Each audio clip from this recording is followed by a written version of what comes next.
ढेंकानाल जिला पर्जंग ब्लॉक रेंगाली वाम पार्श्व केनाल कंतर गाँ स्थित मेघा उठा जलसेचन प्रकल्पर समीक्षा कर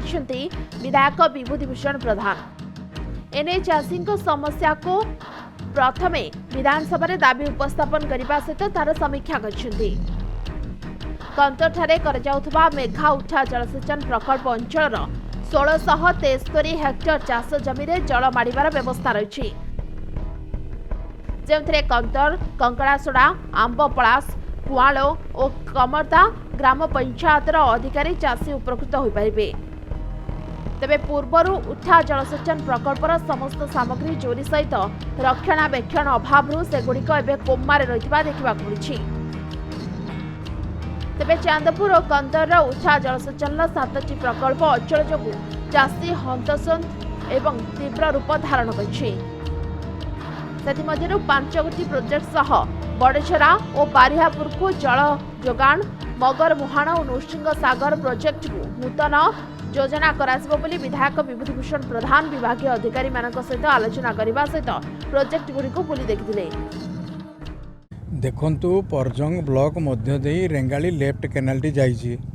एठी 4-6टी पंचायतर जो आपणकर कुआलुठू आरंभ करी पथरखम पर्यंत केनालटी बहुत डीप रे जाइथिबा कारणरू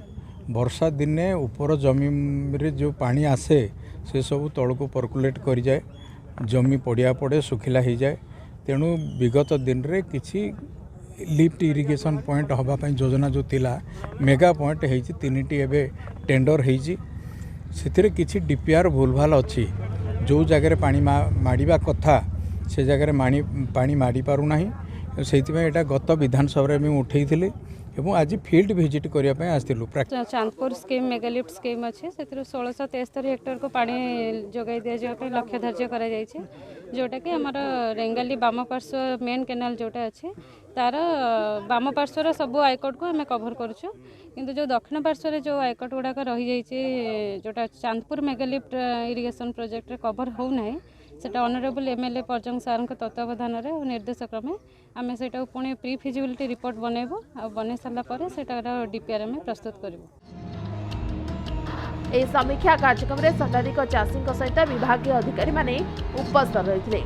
परजंग गौतम राउत रिपोर्ट समय लाइव।